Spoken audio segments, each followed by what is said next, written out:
Welcome to the United We Scan podcast, the podcast by rural carriers for rural carriers. The views expressed in this podcast do not reflect the views or opinions of the United States Postal Service or the National Rural Letter Carriers Association. We ask that you please consult your assigned union representative for guidance in your local area. Make sure you like this podcast, share with your fellow rural carriers, and subscribe to be notified each time a new episode is uploaded. Please rate this podcast 5 stars where applicable and leave a comment or question for us below. Thank you. Now, here are the hosts of the United We Scan podcast.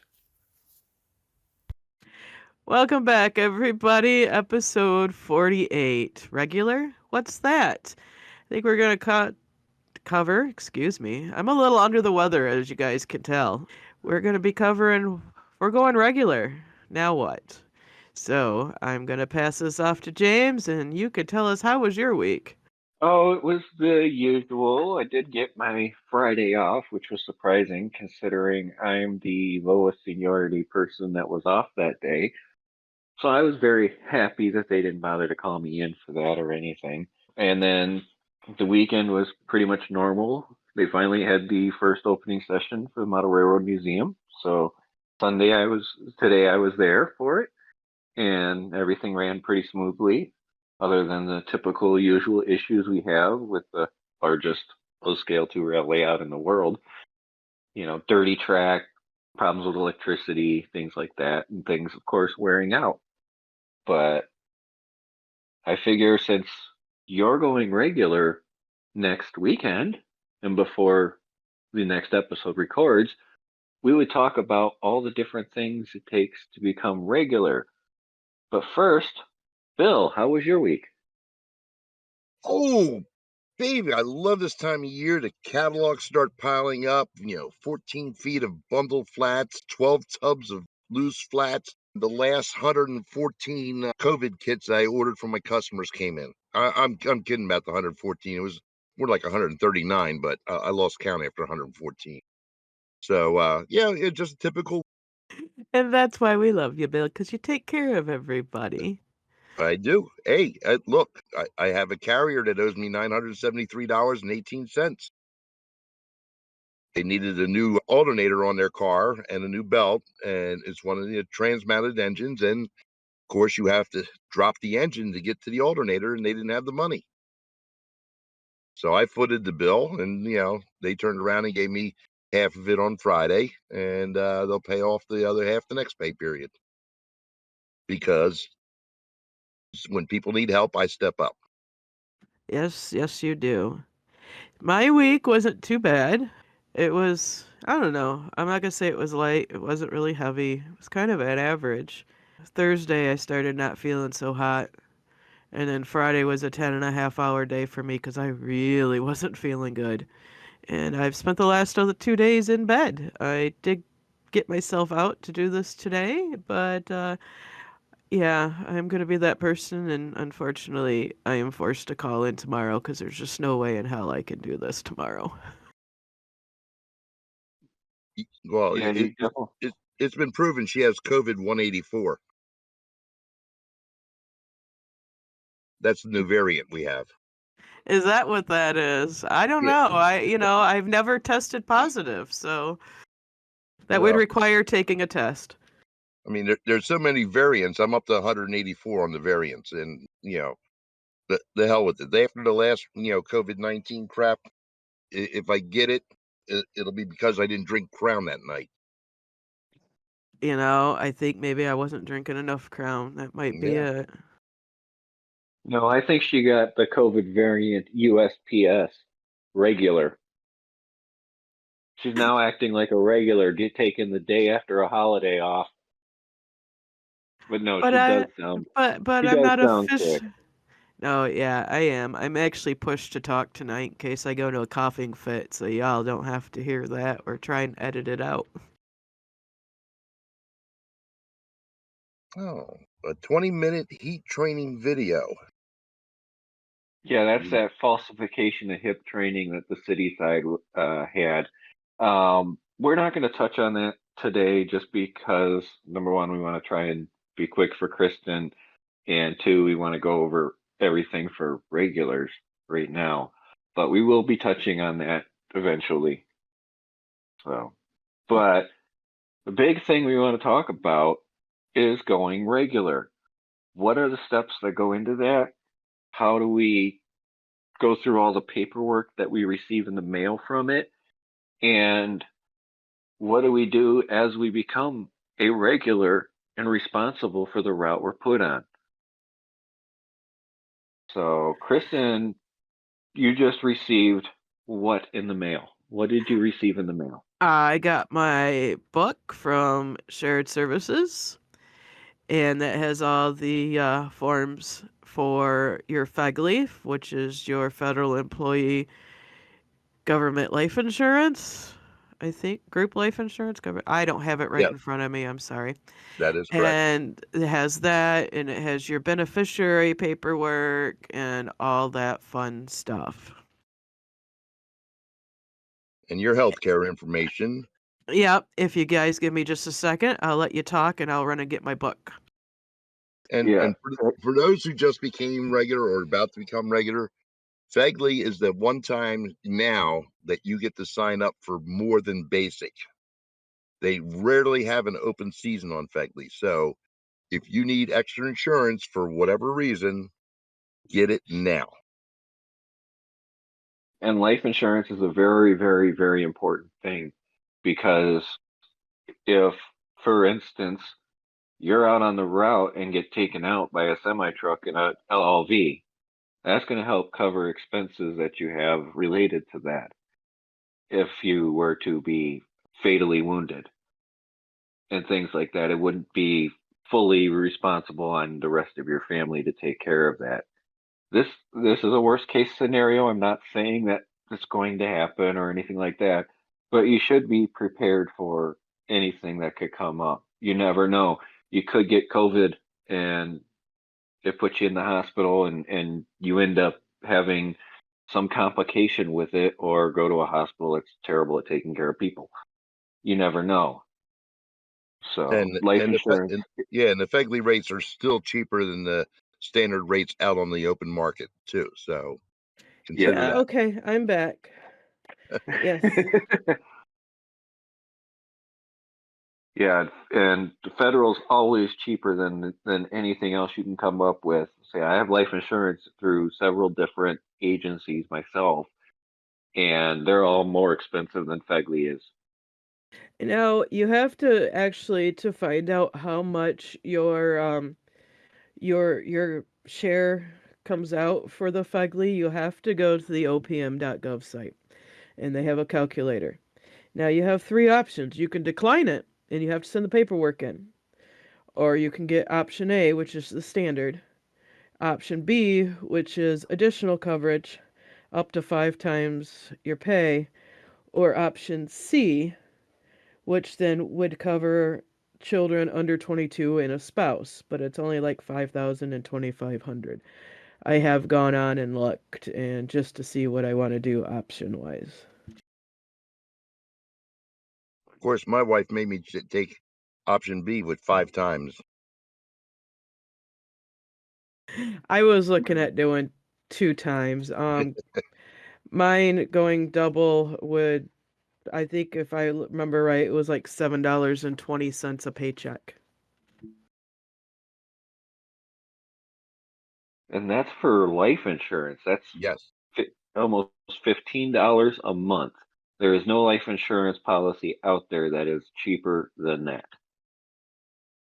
for And what And you that they, get is, for it. yeah, and that's double your rate that you earning. So it's not $20,000. It's twice your rate that you're on the route that you're assigned to. yeah, it came out, it was actually a pretty good, decent amount when I went in. I don't have the numbers right off the top of my head, but and then after you do that, there's the forms for designation of beneficiaries that you have to fill out. That way, if something does happen to you, you know, that's who the money's gonna go, or who can claim the money, I should say. And then there's the FERS and, well, we don't really have any more civil service retirement systems. I mean, there's a few people still out there, but everybody else is under FERS, which is the Federal Employees Retirement System. Now, what's the other important piece of paperwork in there? Thrift savings. There you go. That's my girl. Well, that's a very important one as well. Thrift savings plans are very, very, very important for you. And how much is the minimum you should put in there, James? Minimum. 5%. Ding, ding, ding, ding, ding. We have a winner. And Because many the Don't start matching, paying yourself. and many will recommend 5 to 10%, and then each time that you receive a wage increase, you up it another percentage. and the 5%, the reason why you do the 5% minimum is because that is the matching portion that the United States Postal Service puts into it. So you get the 5% yourself and then a matching 5% from the Postal Service. Anything above that 5%, you're only going to get matched 5% from the Postal Service. But put into the retirement, up the retirement, do as best you can with that, because when you retire, you're going to rely on that TSP and the standard federal retirement that you get. So the more money you put into the TSP, the better off you're going to be.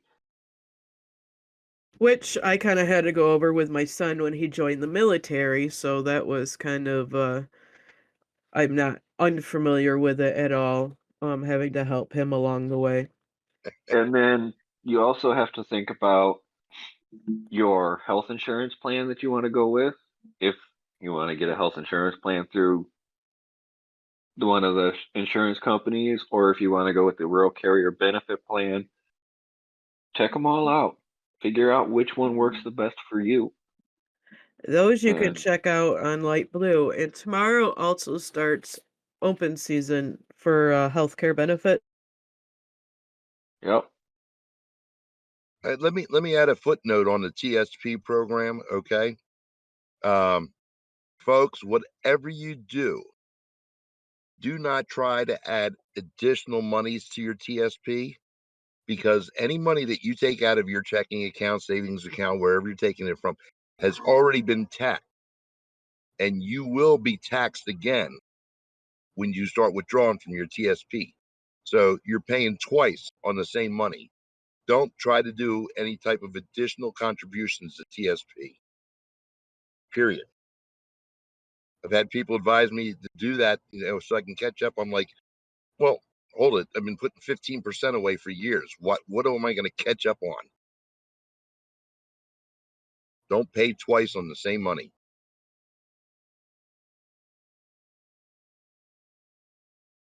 yeah. And then the health insurance, and then also separate from your health insurance is the vision and the dental. They're two also separate from each other. That's You can under get, FedVip. yeah, you can get dental without vision. You can get vision without dental. You can get vision and dental, however you want to do it. But go through all the programs, all the plans, figure out what's the best ones for you. And this is all before you actually get placed on your route. This is all the stuff you get after you've won the bid onto the route. All this paperwork comes through, and then you start working towards getting on your route, like Kristin is on the 18th. And yes, But the RCAs can participate in the rural carrier health benefit. yes, RCAs can actually participate in it, and so can other craft people. As long as they pay in the dues to the rural craft, they can get the rural carrier benefit plan. I know of a couple clerks that have rural carrier benefit plans. There's some city carriers that have rural carrier benefit plans. It's actually not a bad healthcare plan. And some people actually like it better than the plans that their craft has. Obviously, yes. Yeah, or they wouldn't be getting it. And the nice thing about our program is that you can go online and compare different plans side by side, which is a nice feature. So that you can see Mhm. what your out-of-pocket expenses are, your total family, out-of-pocket expenses, which have all radically accelerated over the years, but it gives you a good idea of what you're going to be paying out of pocket over the course of a calendar year. Yep. My And then, computer froze up. I'm back now. well, it's okay. We have technical difficulties all the time. I'm the biggest technical difficulty in this program, but that's okay. So Uh, then, after you've picked through everything like that and signed up for the things that you want and the things went through and made sure you didn't get the things you don't want, then you're going to have to start dealing with management. Right, Bill? well, what I was going to say was that the next thing you have to worry about is that you're going to lose money Well, because yes. when you become regular, you lose money, and An- Any people don't RCA, realize that. yeah, any RCA that is working more than 32 hours a week at the post office is making more money than step one on table two. Yes, And that's take home pay. And the reason why I say that is all these benefits we were just talking about are going to be taken out of your paycheck. And even though you're going to be, what is it? I think it's like $46,000 at 40 hours, if I'm not mistaken, something like that. I don't have the breakdown of the tables right now in front of me. But when I started as a regular myself and got through all the pickings and things that I wanted to do, I was actually making 5 grand less a year than I was as an RCA. And I only had 3.5 years in as an RCA. There's still a question on the RCA's taking the rural carrier benefit plan. You can take it, but you're going to have to pay the full premium. The employer only matches under, what is it, the Blue Cross thing they have now? Yes. And but you're gonna be making take home a little bit less money, but the benefits that you're paying into are worth a lot more than what you're taking home. And as we all know, RCA's are feast or famine, and so you're actually going to have a more of a regular paycheck than you would as an RCA. So that'll basically even itself out budget-wise. yeah, you'll be able to budget better than an RCA, not knowing where they're going to work, when they're going to work. Yep. And on top And, of that, like when we had the payroll issue and over 45,000 carriers did not get paid, the regulars that worked their normal routes did not do the extra days, the relief day work list or anything like that, or worked extra routes, things like that. They all got paid because their paycheck is the same every week, every pay period. So it was easier for them to calculate out their paychecks and get them paid than it was to calculate out an RCA or a regular who was volunteering to help on other routes or working their relief day. Plus, at least you can plan ahead, kind of. I mean, Rex kind of screws that up, but you can kind of plan ahead of what your paycheck's going to be every 2 weeks, so you can plan your bills out a little bit better. And did you guys cover the fact that when you get your benefit plan and you have all your selections you have to do, you only have 60 days from your effective regular date to have all that stuff in? now we did. Not yet. Now we did. I wasn't sure when my computer hung up if you guys had talked about Yeah. that or not, but yeah, Nope, you it's covered it perfectly.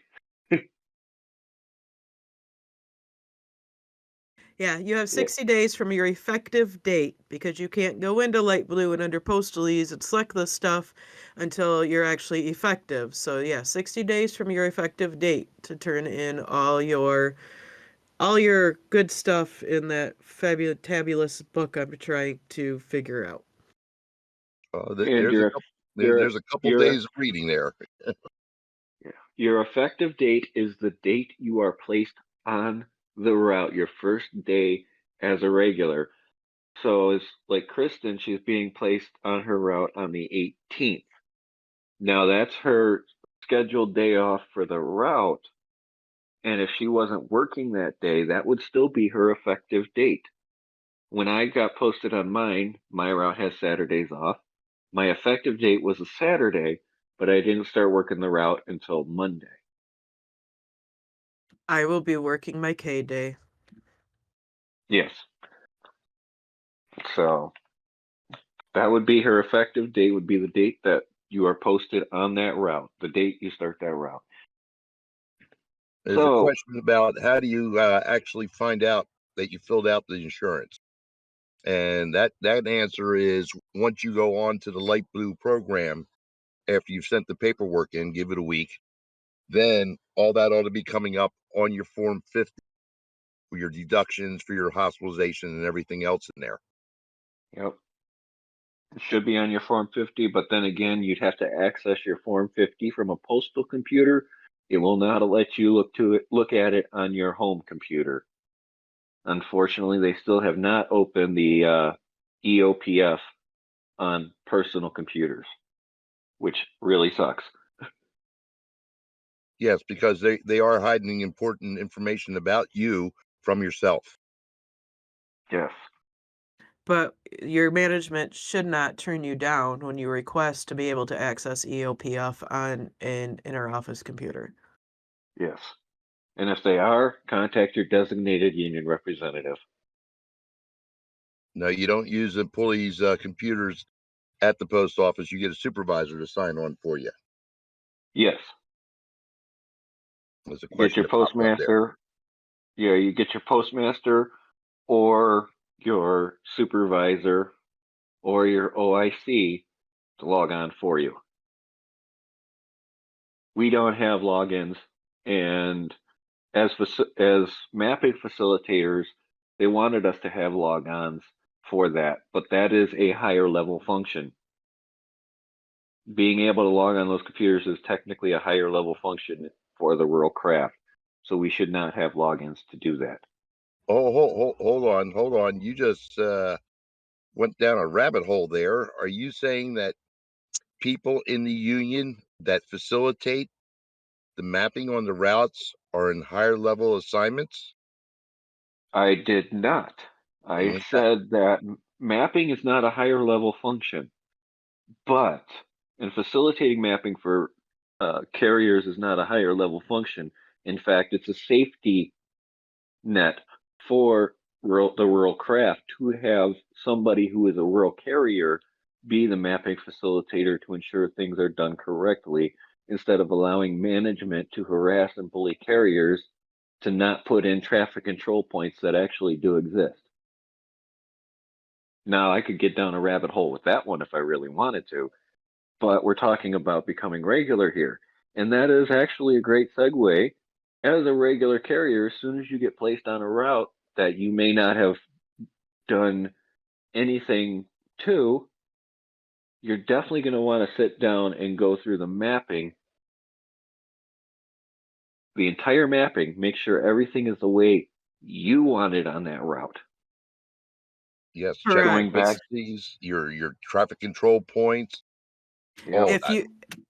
If you drop packages off at a different spot than the former carrier did, you can change those. I have been slowly fixing this route since I started carrying it 2 days after Labor Day. And yeah, I mean, edit books are another thing. If you weren't a designated 79 or a 74 and you're going straight from a 78 into a 71, a regular carrier, you may not be familiar with an edit book. Yeah, luckily I am. yeah, and that's one of my things that I have a problem with is that they no longer have that. Oh, you're becoming a regular carrier. Here's training for you on being a regular carrier. They used to do that. They used to train regular carriers when they were moving up. And now they don't. They don't teach Well, you about all this stuff that we're talking about. well, that's because they don't know how to do it. Well, you laugh, but I'm being serious. I mean, Yeah, most people in the I'm supervisory level laughing. right now have no idea what to do with the roll craft because they all came from either city or clerk craft. I'm laughing because I know you're right. Uh, That's the thing. hold it. Say that again. I'm laughing because I know you're right. I Oh know my it's hard for me to admit you're right, but but no, it's true. Most supervisors are coming from the clerk and the city craft because the rural craft, number one, they don't like us being supervisors because most rural carriers are actually honest people and honest with their craft members, honest with other carriers, other crafts about what's going on. So they don't want them to be supervisors because they won't just blindly follow what the district manager says. Hang on, rabbit hole. That was more like a crater. True, true. Yeah, that was a meteor strike. Oh But God. the biggest things that we can tell you is you want to make sure your edit book is right. The edit book should supposedly have a guide in the back of it that tells you how to properly edit the book. Now, you want to use a red pen or pencil to write out your changes on the edit book, but everything is listed in the back of what needs to be listed where, how to do the edits, things like that. And if it's not there, let your manager, supervisor, postmaster know that, hey, my edit book doesn't have the rest of the paperwork that's supposed to be with it. And while you're checking to make sure your edit book's there, make sure your route has a copy of the PO 603 edit. It's required to be at every single rural case in the office. And a footnote for people like me being anal compulsive, I make changes in my red book for names, and I use one of those little tab markers on the page, so that when the edit book goes up, AMS doesn't have a problem finding any changes that I've made in my book. I like that. I'm going to steal that now. Thanks. No problem. No I problem at all. wasn't doing that way. I wasn't notifying them that, hey, I've got changes on this page here. Yeah, So that's actually a great idea. I'm going to steal that one. yeah, I'll tell you Um, what, they can't say they didn't see it. Now, we did have a comment. I made a post about this episode in my group about the becoming a regular and what happens. And one of the biggest comments that I've been getting is about the form 4015D. The form 4015D, which is the Rural Carrier Agreement to Terminate Guarantee. And it reads as follows. Pursuant to the provisions of Article 9, Section 2A10 of the National Agreement between the Postal Service and the NRLCA, I, name of carrier, agree as follows. I desire to be appointed as a regular rural letter carrier during the course of the guarantee period set forth in Article 9, Section 2AH. I desire to be compensated on the evaluated schedule pursuant to the guarantee agreement, and therefore I agree to terminate that said agreement on the last day of the year blank guarantee period. I understand that my agreement as set forth in this document is irrevocable. So, this article specifically is based on Article 9.2A10, which basically says an employee appointed as a regular rural carrier during the guarantee period as set forth in paragraph H, except on routes of less than 35 evaluated hours, shall be compensated on the evaluated schedule of the Fair Labor Standards Act, provided the carrier agrees in writing at the time of appointment to terminate the guarantee agreement on the last day of the pay period as defined in Article 92A1H. Such agreement by any rural carrier is irrevocable. Such an employee shall be compensated in accordance with FLSA Section 7B2, beginning the first day of the next 52 consecutive week guarantee period. A carrier who does not agree to terminate the guarantee as described above shall be compensated at the rate in accordance with Article 8.3 in the attained step and overtime for work performed only after 8 hours on duty in any one service day or 40 hours in any one service week pursuant to Section 7A of the Fair Labor Standards Act until the beginning of the next guarantee period, at which time the carrier shall be compensated under the regular format. I edited the last part. What this Yeah. what this is specifically saying, Yeah, in and I'm English. going to break it down into simple English from legalese here, is that if you sign this sheet, and you do have to sign this sheet, it's when you are going to get paid evaluation versus hourly. If you do not agree to be paid by the evaluated system, they have to pay you hourly. And each day you work 8 hours, and anything over 8 hours is overtime, and anything over 40 is overtime. And they have to pay you that until the next guarantee period. And when is the guarantee period end, Bill? Oh, October, something.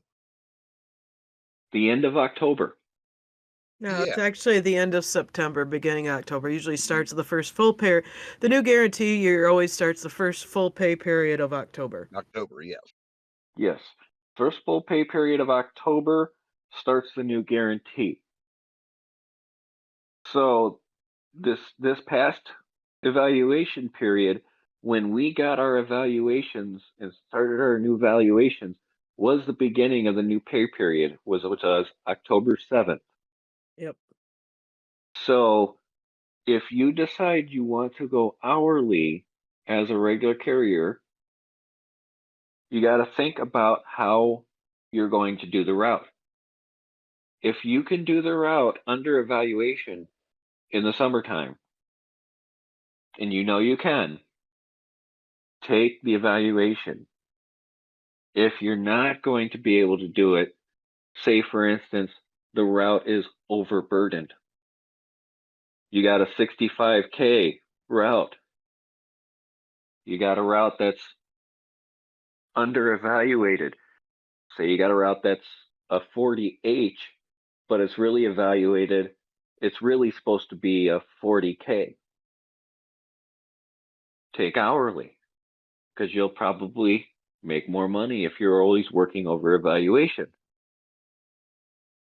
And I recommend, since it was closer to the beginning of the guarantee period, obviously I took the evaluation because I have been running this route off and on for the last few years anyway. So I am comfortable with this route. I know this route. If you're one of those that you're going regular on a route that you're unfamiliar with, I'm going to say, which is kind of rare these day and ages with short staffing, and it's towards, I'm going to say mid to towards the end of a guarantee period, and this is a route that you're not all that comfortable with, I would suggest the hourly to get comfortable with it and see where you're at. But like with me, like I said, I've already knew that route quite well, and I'd already been holding it down for a month prior to going regular, month and a half, almost 2 months. Actually, by the time I go effective Saturday, it will be just over 2 months. So yeah, evaluation for me. So, but yeah, that's the options when it comes to going hourly or evaluated when you're taking over a new route as a new regular. Now, anybody that does use the hourly route, I've always recommended that, anything that you do over and above your 40 hours, you put that extra money away, because come summertime, if the mail volume and the parcels aren't there, you're going to need that extra cash to get through. Also, prepare to be harassed by management for your hours, because that's a linchpin in their side that they really don't want to have people on an hourly basis, knowing that some people would milk it, some people aren't going to milk it, but it's just a fact of nature. You have an overburdened route and it's not fairly, compensated in the first place.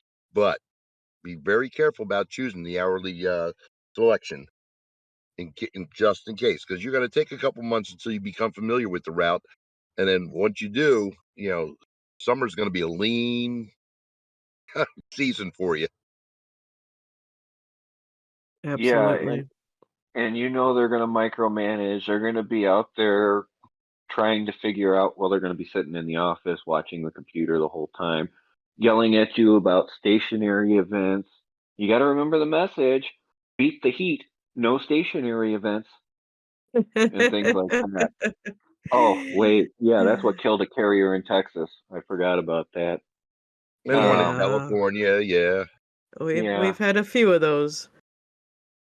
but as long as you are doing the job in an efficient, safe, and reasonable manner that's comfortable for you to keep you safe, then there's nothing management can do.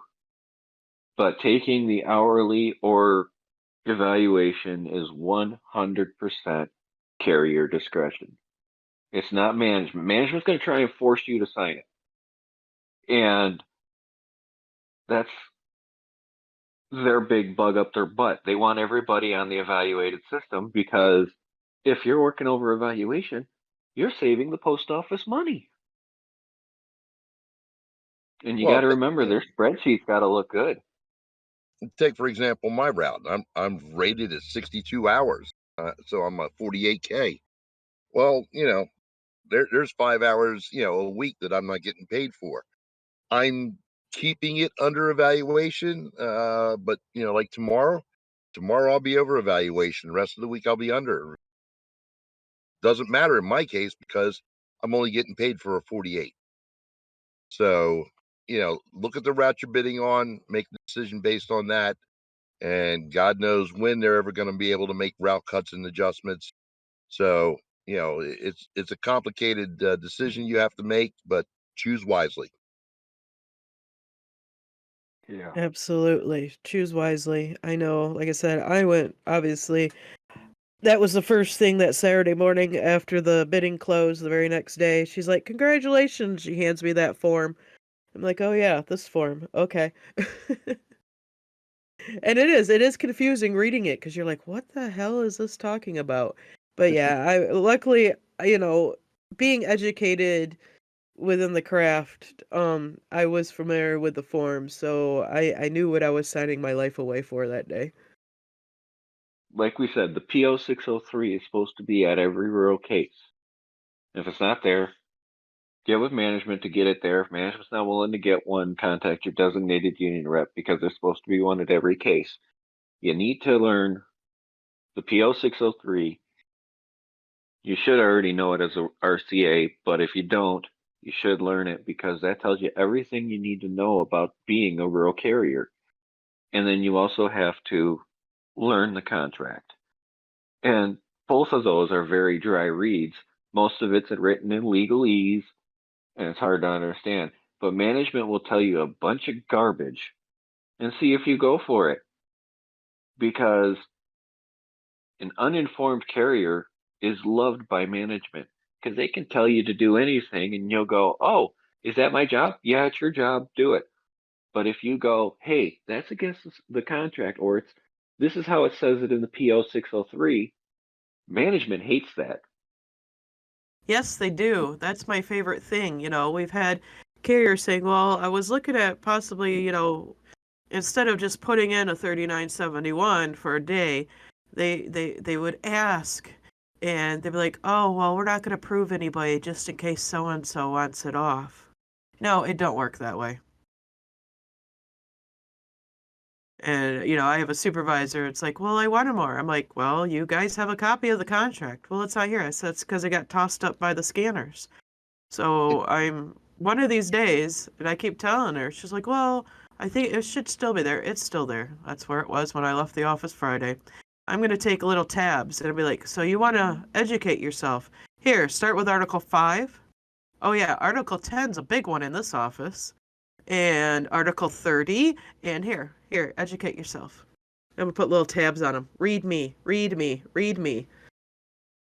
And I keep a copy of the M38 and the Elm in the bathroom. I have them on my phone. But yeah. you Sometimes you run out of toilet paper. I get it. No, it's just a shitty read. That's all. That too. And Here's extremely out of date.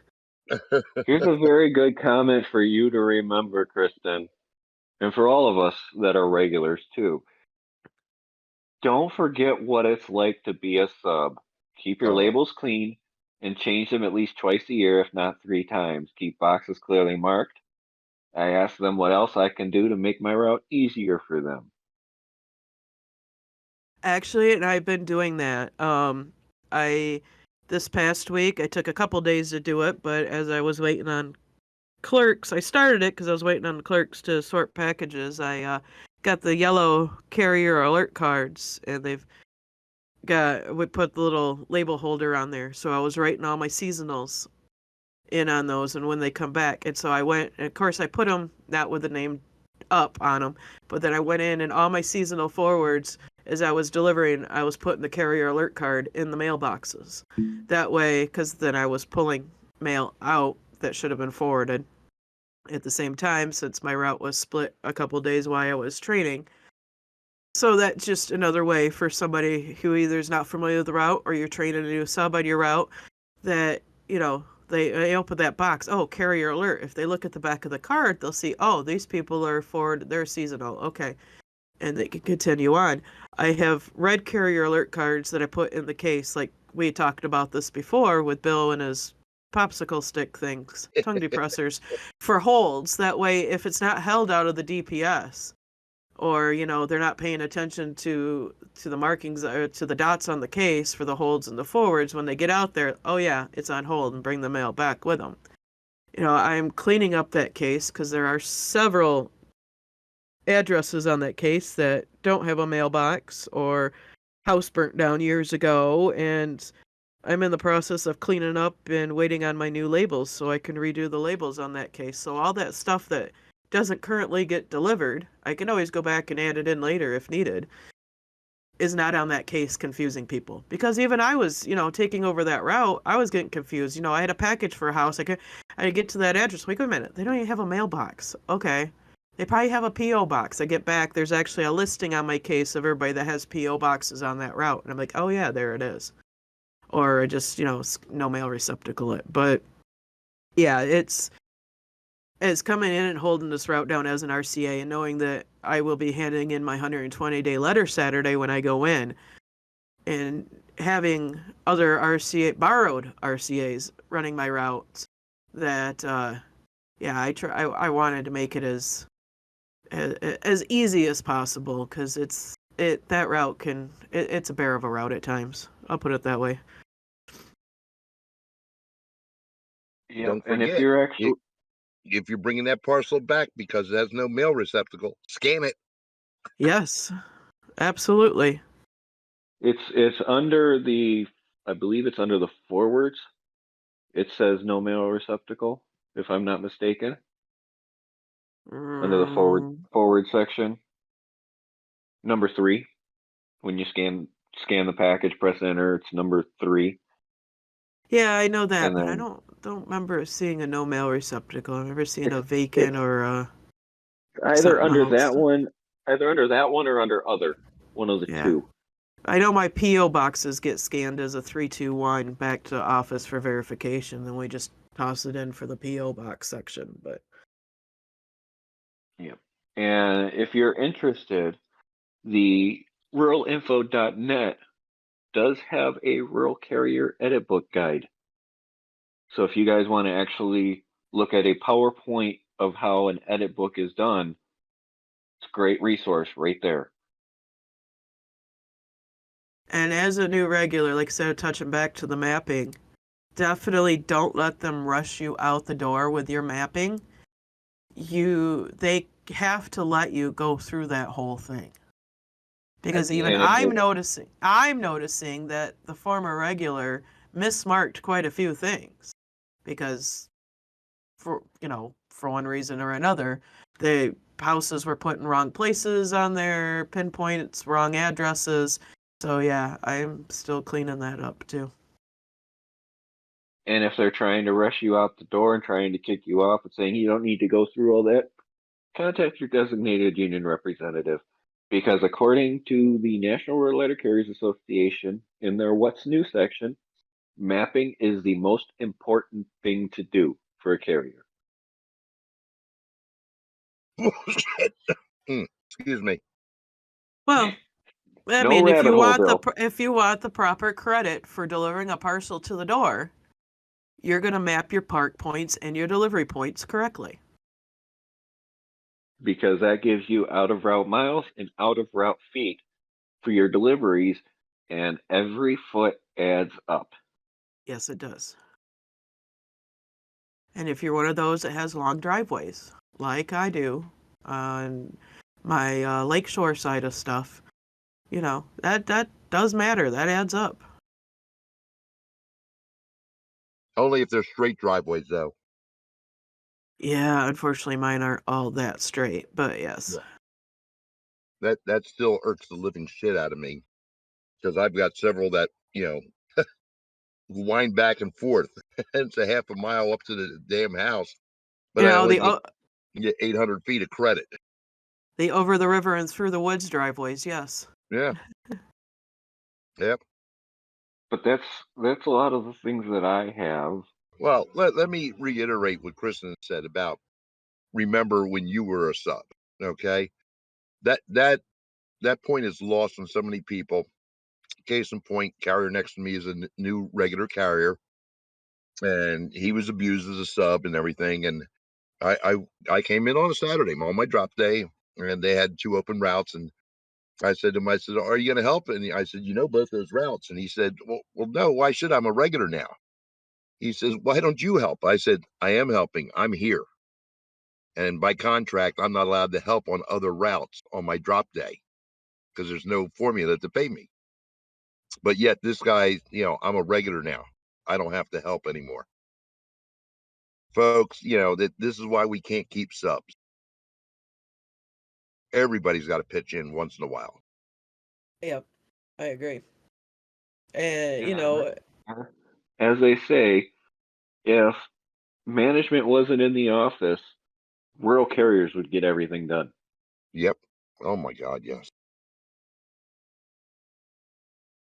Isn't that it happens in my office from time to time, even with the management there. I'm delegating and I'm covering it, and I have a supervisor saying, "I'm so glad you're here to know what's going on." Oh my word. I had a clerk come up and tell me one day this week, she's like, she goes, "You'd make a really great postmaster just because you are so knowledgeable on everything." I said, "There's no way in hell you'll ever see me go into management." Well, I'll give you my supervisor who walks over and goes, "We have an open route today that needs coverage," and then walks away. What? What? That's not managing. That's Mm, that's No. dodging responsibility. Yep. Well, anything else we got here for new RCA or new regulars? I think we covered everything. I think Just we remember have. the real biggest thing you have to remember is the job doesn't change when you go from RCA to regular. Just the amount of work that you have to do changes. You take the time to be an RCA, and some people have taken a long time as an RCA, like Kristin, over 8 years. I know a guy who did 17, a couple that did 25 years as an RCA. But, And we know of some of those that went regular after just a year, 13 months, 2 years, yeah, 3 years. I mean, I see these posts lately of, "Oh my gosh, after 3 years, I'm finally a regular." And I'm thinking, congratulations. And then others, like after 8 years, are like, yeah, I was 12, 14, 17. I'm kind of in that middle range anymore. You got the ones from before that took 10, 15, 20 years. And now you've got the ones that are going regular in a year, 2, 3, 4 years. And here I am kind of in that middle at nearly 9 years. Because I'll have 9 years in with the post office middle of December.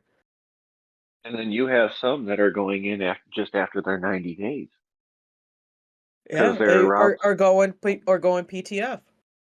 yeah, because there's just not enough people, and too many people have decided that it's not worth it to do this job anymore. And we'll admit this job's not for everybody. And I And do want to But I do kind of want to add this on though too, and I was thinking about it earlier.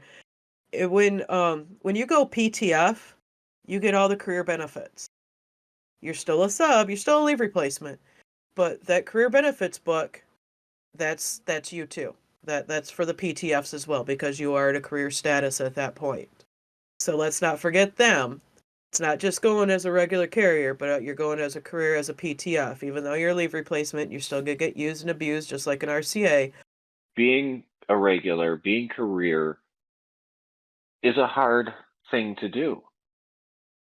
This job was never meant to be easy for anybody. And we're hoping that we're trying to at least make it easier to understand what's going on. Because at the end of the day, we're all in this here.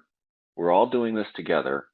It's all the same job, just different in some aspects. Yep, The each routes are all route. different. Yep. Each person's different. But at the end of the day, our job is to deliver the mail and parcels to our customers. it's funny that 26 years ago, I ran a wholesale lawn and garden supply operation for some absentee owners. And when I left there to come back to Pennsylvania, I got the job as an RCA, and I said, "Oh my God, this is the easiest job I've ever had in my life." And to a certain extent, it still is, but management has made it much more tenable for people to just walk out the door, retire early because of the fact that we have such piss poor management. You're talking about this is not an easy job, and it's doubly hard if you have a POV route.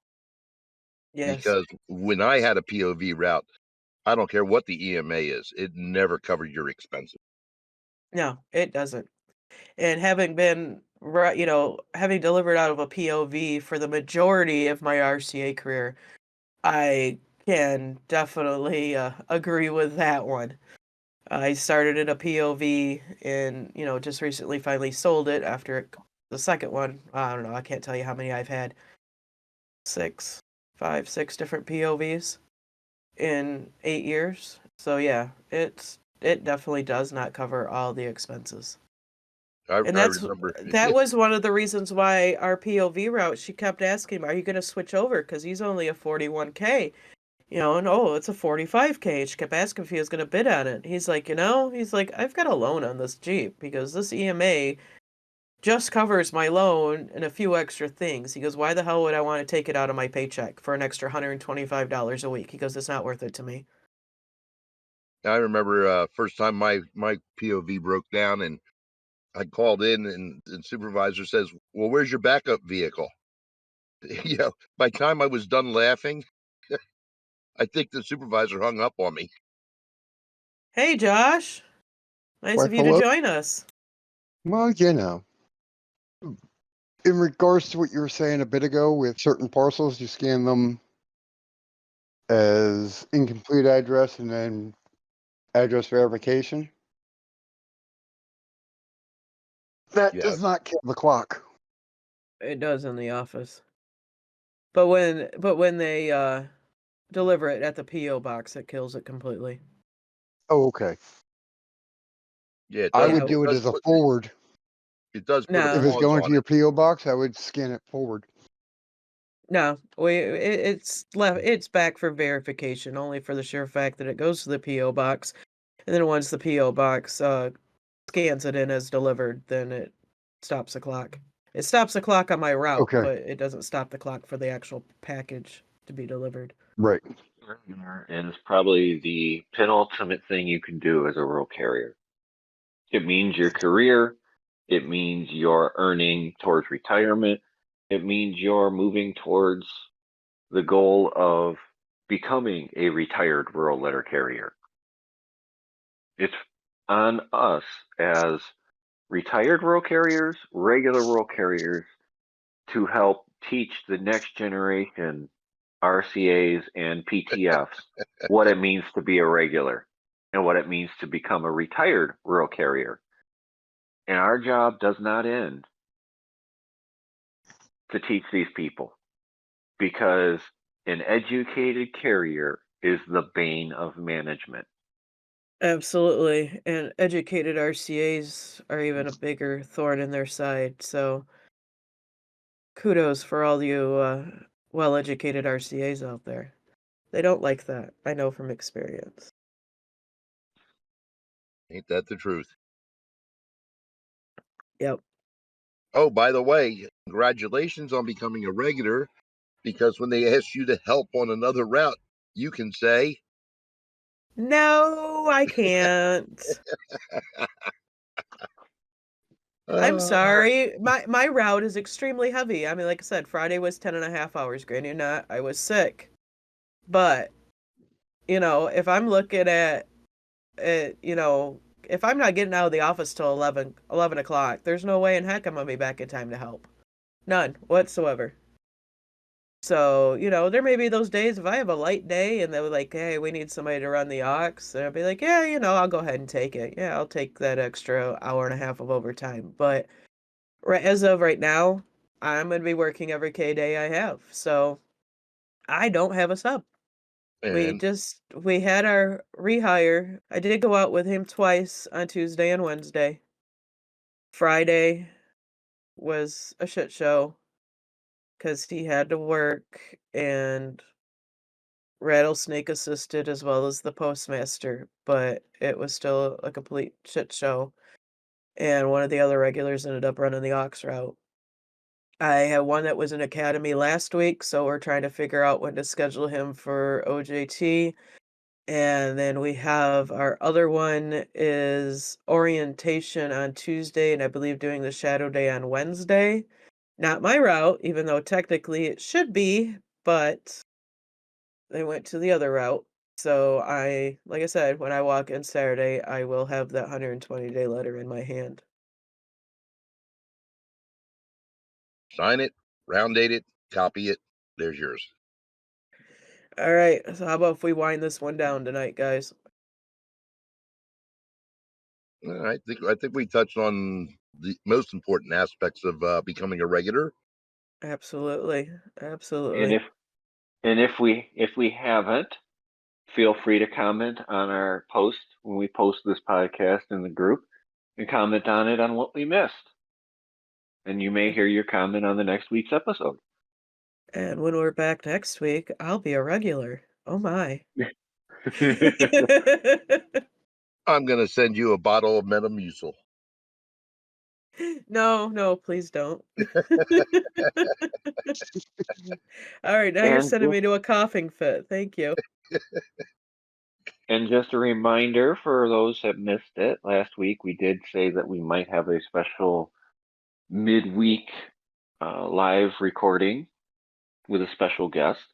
And unfortunately, it did not work out this past week, but it might work out this week. So stay tuned.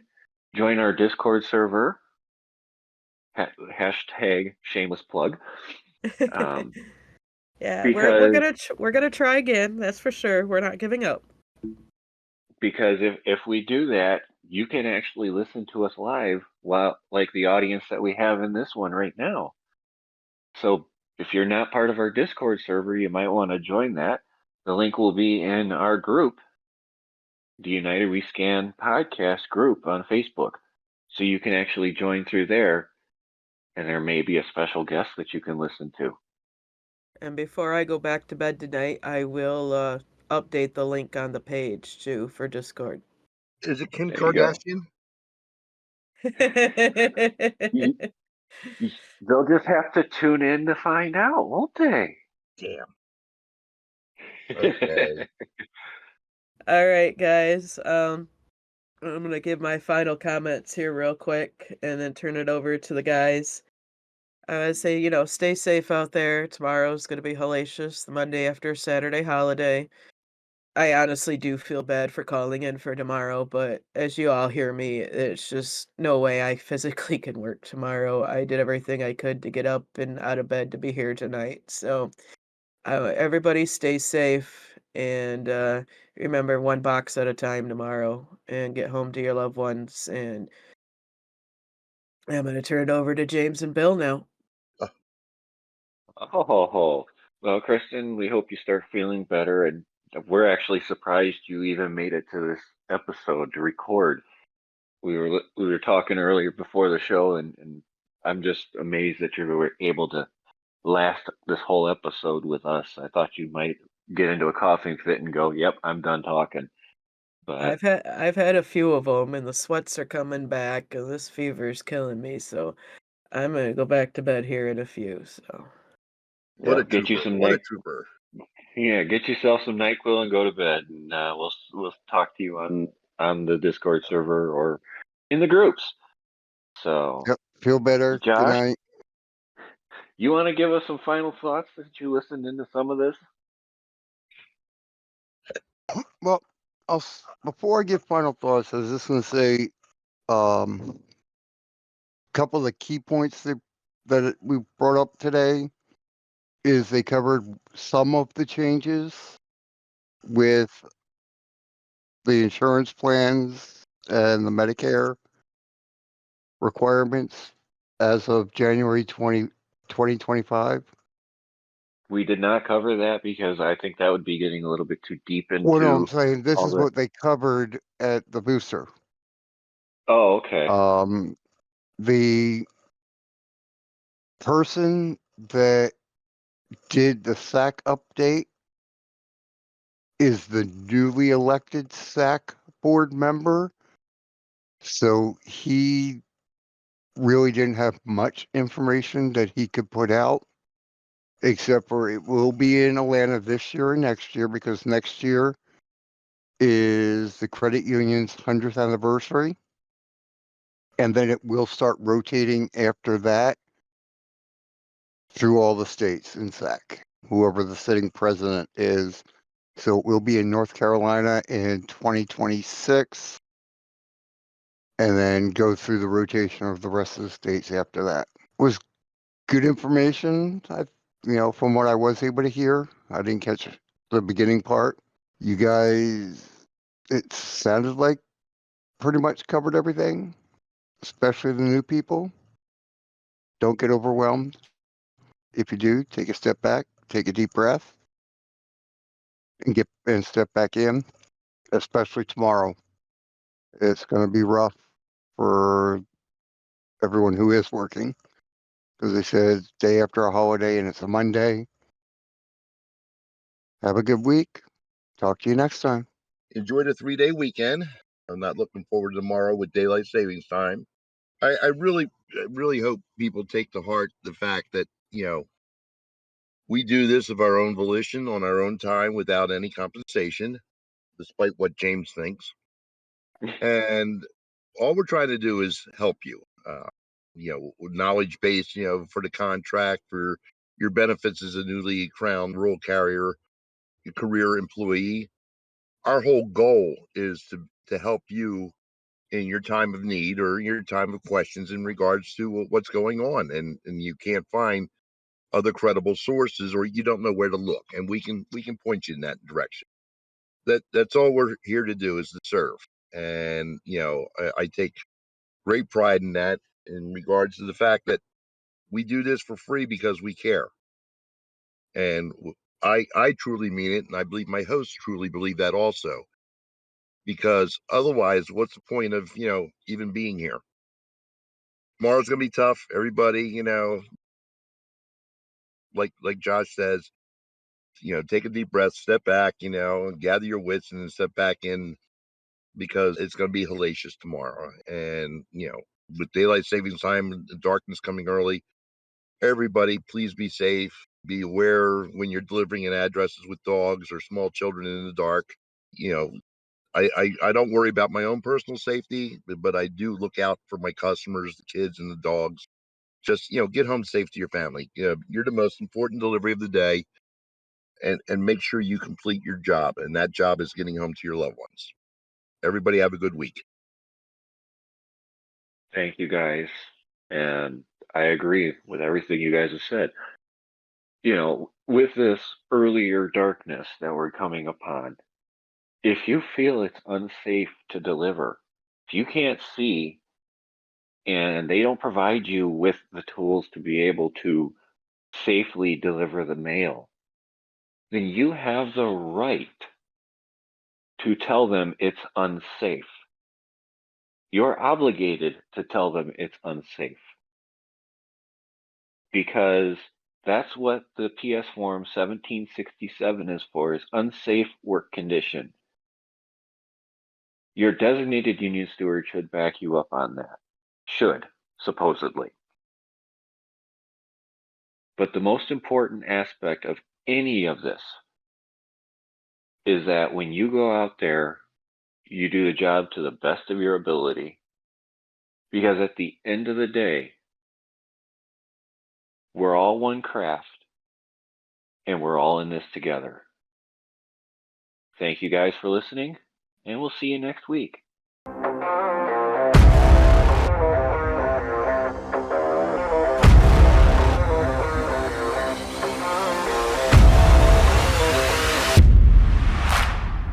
And Kristin's left us. And she's back, I think.